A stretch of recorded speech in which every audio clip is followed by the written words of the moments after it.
तर आता हे अहेतुक क्रियाचित्त आहे. तर हे बघा, आता याच्यामध्ये जे आहे ते 3 आहेत अहेतुक क्रियाचित्त. उपेक्षा, सहगत, पंचद्वारावर्जन आणि मनोद्वारावर्जन. उपेक्षा, सहगत, मनोद्वारावर्जन नंबर 2 आणि तिसरा हसितोत्पाद चित्त आहे. आता या ठिकाणी पंचद्वारावर्जन आहे. तर पंचद्वारावर्जनमध्ये 5 पंचद्वार सांगितले गेले. कोणते कोणते 5 द्वार आहेत? इकडे बघा ना, कोणते कोणते 5 द्वार आहेत? 5 इंद्रियाचे 5 द्वार राहतील. चक्षुद्वार, श्रोतद्वार, घ्राणद्वार, जिव्हाद्वार आणि कायद्वार. तर हे 5 द्वारापर्यंत 5 विषय येतात. म्हणजे जसं आता तुम्ही जे आहे ना, हा जो समजाचा हा झाला तुमचा क्लासमध्ये आला तुम्ही, हा तुमचा इथे एरिया, पण इथून तुम्ही क्लासमध्ये येऊन राहिले तर द्वारामधूनच येतं ना. तर द्वार हे काय झालं, तुमच्या येण्याचं ते स्थान, तिथून तुम्ही इकडे एंटर करता, बरोबर आहे ना. आणि इकडे आल्यानंतर मग तुम्ही रमण करता. पण द्वार हे काय आहे, पहिले तिथे दस्तक आहे. विषयाची दस्तक कुठे पहिले भेटेल? द्वारावरती भेटेल. तर विषय जेव्हा येतात द्वारावरती येतात. द्वारावरती आल्यानंतर मग तुम्ही एंटर इकडे केले तर भोग कराल, त्याचा भोग घ्याल ना विषयाचा. एंटर केल्यावरती विषयाचा भोग घेऊन राहिला. जसं आता मी तुम्हाला विषय शिकून राहिले, तुम्ही विषयाचा आनंद घेऊन राहिलेला आहे, दॅट इज भोग. ठीक आहे. तर का? कारण तुम्ही जे आहे त्याला स्वीकारून राहिलेले आहेत, त्याच्याप्रती तुमची आसक्ती आहे, तुमची तृष्णा आहे. म्हणून द्वारावरती असलेला विषय तुम्ही काय कराल? स्वीकाराल, त्याच्यामध्ये रमण कराल, बरोबर आहे. परंतु जो विषय भोगातून मुक्त झालेले आहेत, जे विषय भोगातून मुक्त झालेत ते काय करतील? भोग करेल का? नाही करेल. तर ते करतात आवर्जन. आवर्जनचा अर्थ होतो की ते भोग नाही करत, आभोग करतात. आभोग म्हणजे भोग करत नाही, त्या विषयामध्ये रमण करत नाही, विषयामध्ये आसक्त होत नाही. द्वारावरती आलेले विषय तिथूनच परत जातात, असा त्याचा अर्थ होतो, बरोबर आहे ना. म्हणजे ते झाला पंचद्वारा वर्जन. म्हणजे द्वारापर्यंत आलेल्या विषयानंतर तिथे द्वारापर्यंतचे विषय, द्वारापर्यंत विषय तर येणे आहे. म्हणजे पंचद्वार आहे ते अर्हत झाले म्हणून काय त्यांचे पंचद्वार खतम झालेत का? नाक, कान, डोळे, जिव्हा, काय इंद्रिय आहेत. आता इंद्रिय आहेत तर इंद्रियाचे विषय आहेत आणि इंद्रियापर्यंत विषय येतील. परंतु विषय आल्यानंतर त्या विषयाला आत घ्यायचं की नाही घ्यायचं, इथे त्यांची स्मृती, त्यांची मेधा जे आहे ते काय असते? उच्च कोटीची असते. कारण भोग घेण्याच्या रतीमधून ते निघून गेलेले असतात. त्यांची तृष्णा, भोग घेण्याची तृष्णा, विषयाचा भोग घेण्याची तृष्णा खतम झालेली असते. आता जर फॉर एक्झाम्पल मी तुम्हाला सांगतो की तुमची समोसा खाण्याची इच्छा खतम झाली, फॉर एक्झाम्पल, तर तुमच्याजवळ समोसा आला तरी तुम्ही समोसा खान का? कारण समोसा खाण्याची इच्छा खतम झाली ना. समजा मांस मटण खाण्याची इच्छा तुमची खतम झाली, तुम्ही त्याच्यातून तुमचं मन निघालं. इच्छा खतम झाली म्हणजे काय? मन निघलं, तृष्णा खतम झाली आहे ना. तर तुमच्याजवळ जे आहे, तुमच्या समोर कितीही मटणाचं ताट आणलं तर तुम्ही मटण खाल का? नाही खाणार. मटण तर आलेलं आहे तुमच्या तोंडापर्यंत, पण तुम्ही त्याला ग्रहण करणार आहात का? नाही. तर तशासारखंच विषय, 5ही इंद्रियाचे 5ही विषय येतात, परंतु मनुष्य, अर्हत मनुष्य त्या विषयाला ग्रहण करत, का ग्रहण करत नाही? का ग्रहण करत नाही? कारण त्यांची ग्रहण आसक्ती खतम झालेली असतं. वान खतम झालं म्हणजे तृष्णा खतम झाली, तृष्णेतून त्यांचं मन निघालं. तर म्हणून ते पहिलं चित्त कोणतं त्यांचं? मन क्रियाचित्त उत्पन्न होईल. कोणतं? पंचद्वारावर्जन क्रियाचित्त. आणि वेदना कोणती आहे? उपेक्षा, सहगत. कारण की उपेक्षा करेल ना ते थोडी, म्हणजे भोग घ्यायचा असेल तर जवळ करेल माणूस, आणि भोग नाही घ्यायचा आहे तर दूर करेल. परंतु हे जवळ नाही करत ना दूरही नाही करत, हे काय करतात? उपेक्षा करतात. काय करतात? उपेक्षा करतील, नाही का.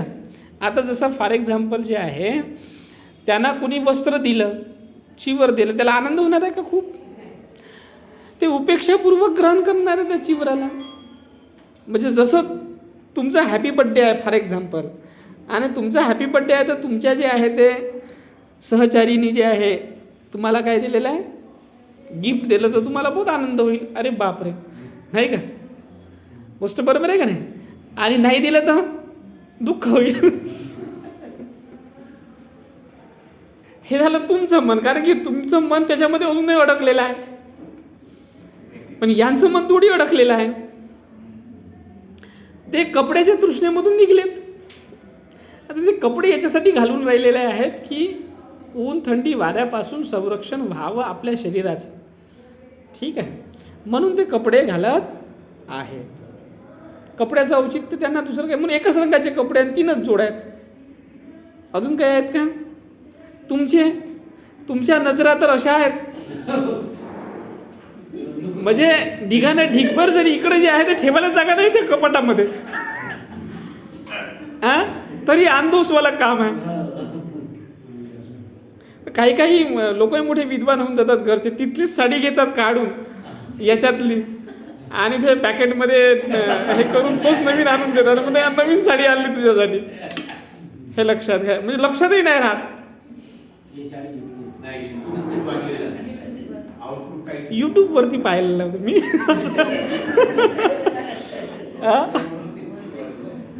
आणि हसित उत्पाद चित्त म्हणजे केव्हा तुमच्या मूर्खपणाचं तुम्हाला आठवण झाली का तुम्हाला हसायचं, म्हणजे त्याला हसित उत्पाद चित्त म्हणतात. की तुम्ही किती मूर्ख होते की बिना कामाने जे आहे ते कपड्याची ढीग हे करत. कपड्याचं काम जे आहे ते 1-2 जोड काफी, त्याच्या पलीकडं कामच नाही आहे कपड्याचं, नाही का? इकडे जे आहे ते सगळे अलमारीत मावत नाही. त्याच्यामध्ये मॅचिंग सेंटर तयार झालेलं आहे घरीच मॅचिंग सेंटर, हे लक्षात घ्या. तर इतकं जे आहे ना ते हे झालेलं आहे. तर इतकी आसक्ती आहे, सर्वसाधारण लोकांना एवढी आसक्ती. आणि ज्यांचं आसक्तीतून मन निघतं ते हसत स्वतःच्याच मूर्खपणावरती हसतं, स्वतःच्याच बाल्लडपणावरती. मूर्खपणा म्हणजे बाल्लडपणा, हा बाल्लडपणा आहे बेसिकली. त्याच्यावरती काय करते मनुष्य, हसते. तर तो हसित उत्पाद चित्त. कारण की मनामध्ये तर मन तर आठवण करून देईल तुम्हाला, वेगवेगळ्या जन्मातल्या गोष्टी आठवण करून देतात. मग ह्याच जन्मातल्या नाही, कारण की हजारो जन्म आठवतात माणसाला. तर हजारो जन्मात केलेल्या मूर्खपणा त्याला आठवतात. म्हणजे किती मूर्खपणा करत होता, किंवा कुशल कर्म आठवते. तर कुशल कर्माचंही आठवले का त्याला जे आहे ते हसी उत्पन्न होते. तर बुद्धाच्या चेहऱ्यावरती तुम्हाला हसी दिसेल ना, स्मित हास्य आहे ना. स्मित हास्य जे आहे ते खूप, म्हणजे आले आठवण तर काय खूप जे आहे ते खदखदून हसते, स्मित हास्य, नाही का? हसत बसतात आपल्या याच्या मूर्खपणावरती, आपल्याच जे आहे चांडाळपणावरती, कसे जे आहे ते आपण हे करत होतो, नाही का? दॅट इज वर द हसत उत्पाद चित्त. तर पंचद्वारावर्जन एक चित्त आहे. मनोद्वारावर्जन काय? मनोद्वारावर्जन म्हणजे मनामध्ये येणारे विषय. मनाचे विषय काय? मनाचा विषय धम्म, विचार, जे मन विचार करत राहते. तर तो विचार मनाच्या द्वारापर्यंत येईल आणि तिथूनच परत चालला जातो, आवर्जन करते ते. ठीक आहे, म्हणजे त्या आसक्ती, काम आसक्ती किंवा भव आसक्ती किंवा विभव आसक्तीने तो ग्रहण करत नाही विषयांना. ठीक आहे. तर मनोद्वारावर्जन, तर पंचद्वारावरती आणि मनोद्वारावरती विषय आवर्जन होतात. ठीक आहे. विषयाचं रूपांतर तृष्णेमध्ये होत नाही. तर मग काय घडते? मग काय होते? क्रिया होते. म्हणजे आला विषय आणि परत गेला, क्रिया घडते त्या ठिकाणी. समजली का नाही? प्रतिक्रिया होत नाही, प्रतिक्रिया होत नाही. काय होते? फक्त क्रिया होते. आणि वेदना ही उपेक्षा असते, हे लक्षात. उपेक्षे वेदनेनं ते फक्त क्रिया करीत असतात. आता समजा कोणी आलं त्यांच्याजवळ आणि भगवंतांना विचारलं की भगवंत मी दुःखी आहे, आणि आता त्यांच्या दुःखानं भगवंत दुःखी होणार आहेत का? नाही. ठीक आहे. पण भगवंत जे आहे ते करुणा दाखवतात त्यांच्या प्रती आणि त्यांना मार्गदर्शन करतात, धम्माचं मार्गदर्शन करतात. आता तुम्ही ऐका अथवा नका ऐकू, बरोबर आहे ना? तिथे भगवंताजवळ ना कोणाचा लोभ आहे ना कोणाचा द्वेष आहे. ठीक आहे, ते उपेक्षा घेऊन चालत असतात. तर कोणी शिवा दिली भगवंताला तरी त्यांना काही वाटणार का? किंवा कोणी प्रशंसा केली तरी भगवंत उपेक्षेमध्ये आहेत, उपेक्षा करतात. प्रशंसा करत आहे कोणी, हा कर बाबा, त्याची उपेक्षा करतात. कोणी द्वेष करून राहिलेले आहेत, शिव्या देऊन राहिलेले आहेत, त्याची उपेक्षा करतात आणि जातात. जसं हाती चलते और कुत्ते भोगते. ठीक आहे, तर तो हत्ती त्या कुत्र्याच्या मागे लागते का? कुत्र्याची उपेक्षा करते, नाही का? तर तशासारखं जे आहे ते हे काय करतात? उपेक्षा घेऊन विचरण करत असतात. हे लक्षात घ्या. त्यांच्यासाठी काहीही, आता समजायचं जे आहे ते त्या वनखंडामध्ये ते 30 युवक, एक संदर्भ आलेला आहे, वनखंडामध्ये 30 युवक आपल्या युवतींसोबत आलेले असतात. त्याच्यामध्ये 29 युवकांच्या पत्नी असतात, पण एकाजवळ नसते, तर तो भाड्यानं घेऊन येते. एक भाड्यानं एक घेऊन येते, भाड्याची भेटते ना, हां, किरायानं घेऊन येते. मग ते किरायानं घेऊन आलेली आहे. हां, घर भाड्याने देणे, हे देणे म्हणजे कसं मराठी शब्द आहे. हां, तर तो भाड्यानं घेऊन येते किरायाने एक महिला. ठीक आहे, तर आता ती किरायानं घेऊन आलेली आहे, तर हे थोडी इमानदार राहणार आहे. तर ते जे आहे ते आवाटावा पाहते आणि काय करते, सगळ्यांचे दागिने घेऊन पळून जाते, फुर्रा होऊन जाते. आता हे जे आहे ते पळून चाललेली, घेऊन गेलेली आहे, हे याच्या मागं कुठं गेली, सारे पाहते जे आहे ते दागिने हे सगळे घेऊन गेलेली आहेत बुवा, नाही का? तर तिचा शोध घ्यायला जाऊन राहिलेले आहेत. तर तिचा शोध घ्यायला लागलेले आहेत. पूर्ण वनखंड जे आहे ते फिरून चप्पा छान मारून राहिलेलं, कुठं गेली शोधा, नाही का? हां, आणि जेव्हा भगवंत तिथं विराजमान आहेत, भगवंताला विचारतात की बाबा आम्ही जे आहे ते एका महिलेचा शोध घेऊन राहिलेला आहे, तिने आमचे सगळे दागिने लंपास केलेले आहेत ना, पळून गेली. ठीक आहे, तिचा शोधाशोध चालू आहे. तर भगवंत म्हणतात त्या बाईचा शोधाशोध करण्यापेक्षा तुम्ही स्वतःचा शोधाशोध का नाही करत, नाही का? तर बुद्ध त्यांना जे आहे ते मार्गावरती आणतात. तर बुद्ध काय करतात? उपेक्षा करून राहिलेले आहेत ना. बाई गेली पळून, त्याची उपेक्षा केली. हे उपेक्षा करून राहिले आहेत का? यांनी उपेक्षा नाही केली. यांनी जे आहे ते अजून तृष्णेमध्ये अजून हे झालेत ना, आणि शोधायचं, तिला जे आहे आपले दागिने घ्यायचे, हा भाव चालू आहे, लोभ चालू आहे यांच्या मनामध्ये. आणि भगवंत काय करून उपेक्षा करून राहिलेले आहे. गेली ती गेली, नाही का? इकडे जे आहे ते तुम्ही स्वतःचा शोध घ्या ना आधी, की तुम्ही कुठे आहात. तर मग भगवंतांनी सांगितलं की बाबा स्वतःचा शोध कसा घ्यायचा. तर भगवंतांनी मार्गदर्शन केल्या बाबा 30ही ते भद्रवर्गीय तरुण जे आहेत ते काय झालेत? भिक्षू झालेत आणि स्वतःचा शोध घ्यायला लागलेत आणि तृष्णेमधून मुक्त झाले. तर उपेक्षामध्ये विहार करायला बरं झालं भगवंत भेटलेत. तर नाही तर आयुष्यभर ह्याच याच्यामध्ये राहिले असते की दागिने गेलेत, नाही का? असं असते ना, गेल्याचं दुःख मोठं भयंकर राहते. दागिने गेले, पोरं गेले, बारं गेले, माय गेली, बाप गेली, जाण्यासाठी आलेले आहेत. या प्रकृतीमध्ये अशी कोणती गोष्ट आहे जे तुमच्याजवळ राहण्यासाठी आलेली आहे की नाही? आणि मनुष्य दुःख करत बसतो. तर इथे जे आहे ना, भगवंत काय करतात? तुम्हाला त्याच्यातून बाहेर काढतात. तर मग विषय आलेला आहे. विषय जसा आला मनोद्वारापर्यंत, तो विचार आला की तो तिथूनच चालला गेला. आता काय करायचं आहे? त्याची उपेक्षा करतात माणसं. जेव्हा अर्हत होतात तेव्हा ते काय करतात? त्या विषयाची उपेक्षा करतात, कारण त्याच्यातून त्यांचं मन निघलेलं असतं. समजलं की नाही? आलं लक्षात? मन निघून गेलं, उपेक्षा, अहेतुक चित्त. आता इथे हेतू आहे का काही कोणता? अहेतुक म्हणजे हेतू विरहित झालं ना, कुशल आहे ना अकुशल आहे. हेतूच्या पलीकडलं जग, समजलं का नाही? हेतूच्या पलीकडलं जग असतं. इथं फक्त क्रिया शेष राहत. तर करता गेला, कर्म गेला, क्रियाच शेष राहील. करताही जाते, कर्मही जाते, राहते काय? क्रिया. राहते काय? क्रिया. तर हसितुत्पाद चित्तामध्ये केवळ क्रिया असते, म्हणून क्रिया चित्त आहे. विषयी येतात आणि परतून चालले जातात. ते स्पर्श करू शकत नाही, नाही का? तर सगळीच तृष्णा, जन्म मरण्याची सगळी तृष्णा खतम होऊन जातं. कामतृष्णा, भवतृष्णा आणि विभवतृष्णा खतम झाल्यावरती मग जे अस्तित्व उरतं ते काय उरतं आहे? क्रियेचं अस्तित्व शेष असतं. तेच क्रिया जे आहे चित्त अहेतुक असतं. कोणते आहे? हेतुक आहे का? नाही, अहेतुक असतं. अहेतुक क्रिया चित्त. आणि मग ते मनोद्वारावर पंचद्वारा वर्जन, मनोद्वारा वर्जन आणि मग काय आहे?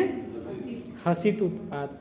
कारण तो मग हसी उत्पन्न होतं त्याच्या याच्यामध्ये, नाही का? त्याच्या जेव्हा ते पंचद्वारा वर्जन आलेत आणि कसे वापस चालले गेल्याबरोबर हसी उत्पन्न होऊन जाते. पहिले अंदरच जात होते डायरेक्ट. आता येतात विषय आणि पटकन चालले जातात, तिथून द्वारापर्यंत येऊनच चालले जातात. तर ते पाहतो ना तो त्याला हसा येतो स्वतः त्या याच्यावाला, नाही का? की विषय येऊन राहिलेले आहेत ना, चालले जाऊन राहिलेले, आता काही स्पर्श करू शकत नाही. तर त्याचा आनंद त्यांना उत्पन्न होतो, हे लक्षात घ्या.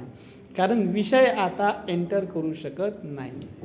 किती मजा येत असेल त्यावेळेस जेव्हा विषय तुमच्या द्वारापर्यंत येतात आणि तसेच बिचारे चालले जातात वापस. ते काही येऊन अंदर आतंक मचवू शकत नाही. विचार आला एखाद्याला जे आहे ते, म्हणजे आला विचार की, नाही का, जसं तुमचा नावडता विषय आला घरी, तर तुम्हाला असं वाटते का आता काय करू याचं, जे आरती वाहू का जे आहे ते. तर हे जे आहे तुमचा म्हणजे विचार. पण जेव्हा उपेक्षेमध्ये चित्त येते तर तुम्ही जे आहे ते आलेल्या विषयाची उपेक्षा करता. तो विचार आलेला होता, तो विचार तसाच परत गेला, त्या विचारानं काही थैमान घातलं नाही, चुपचाप आला आणि चुपचाप चालला गेला. किंवा कितीही आक्रांत होऊन आला परंतु शांत होऊन चालला गेला. किती भयानक मोठे मोठे जे आहे ते विषय भगवंताकडे यायचे मारायचे, नाही का, पण शांत होऊन चालले जायचे बिचारे. आता यांना काही करू शकत नाही, आपण यांना विचलित करू शकत नाही. तर अरहंतांना मार, बुद्धांना मार विचलित करू शकत नाही. कारण ते विषय आता काय झालेले असतात, गतप्राण होऊन जातात त्यांच्यामध्ये. तर तिथपर्यंत येतपर्यंत त्यांच्यातला प्राण खतम होऊन जातो, तो काहीच राहत नाही, नाही का? जसं जे आहे ते सवारीमध्ये घुमणारे लोक पाहिलेत का तुम्ही? ठीक आहे, हा सवारीवाले. आणि जसं ठाण येतं तर तसं तिथं शांत. इकडं खूप जे आहे ते म्हणजे जोऱ्यानं घुमतात, चिल्लावतात, हे करतात ते करतात, तसा विषय असते. लक्षात घ्या. एक उपक तुम्हाला देऊन राहिलो त्याच्या माध्यमातून लक्षात यावं म्हणून. विषय असे येतात एकदम, नाही का, पूर्ण शक्तीनिशी, आणि जसं ते ठाण आलेलं आहे तिथं तर तिथे शांत होऊन जातात. तशासारखे पंचद्वारावरती, मनोद्वारावरती, नाही का, दरबार पे आने के बाद शांत हो गए. दरबार म्हणजे द्वारावरती आले का शांत होऊन जातात. तशासारखे हे विषय द्वारावरती आले की शांत होऊन जातात. कारण ग्रहण करणारा कर्ता नसतो, त्या विषयाला ग्रहण करणारा कर्ताच त्या ठिकाणी नसतो. त्याच्यामुळे विषय कोण ग्रहण करेल? विषयांना ग्रहण कोण करताच नाहीत. करता आहे तर तुम्ही ग्रहण कराल विषयाला, करताच नाही तर कोण ग्रहण करेल? तर इथे जे आहे कर्ताच खतम होऊन जातो. निर्वाण प्राप्त झाला म्हणजे कर्ता संपला, मी संपला, माझं संपलं. There is no me, there is no mind. माझं नाही आहे ना त्या ठिकाणी, तो संपला. तर मग विषयाला ग्रहण कोण करेल? नाही का? म्हणून तर बुद्ध म्हणतात की बाबा मला आता तू सिद्धार्थ गौतम म्हणू नकोस, कारण की गौतम हा विषय होता, त्याच्यामध्ये कर्ता होता, तो संपला ना, नाही का? आता न सिद्धार्थ गौतम आहे, न शुद्धोधन राजाचा पुत्र आहे, न शाक्याचा कुळातला कोणी मनुष्य आहे. आता तर बुद्ध आहे की नाही? आता या ठिकाणी कोणीही तुझा आणि तुमचा नाही आहे. आता मी बुद्ध आहे, अर्हत आहे, नाही का? तर असा त्याचा अर्थ होतो. तर हे अहेतुक आता क्रिया. मग जे वाणीनं, कायेनं, वाणीनं आणि मनानं जे कर्म म्हणजे जे होईल ते क्रिया मध्ये असते, ते क्रियेच्या स्वरूपात असते. ठीक आहे, असं असतं.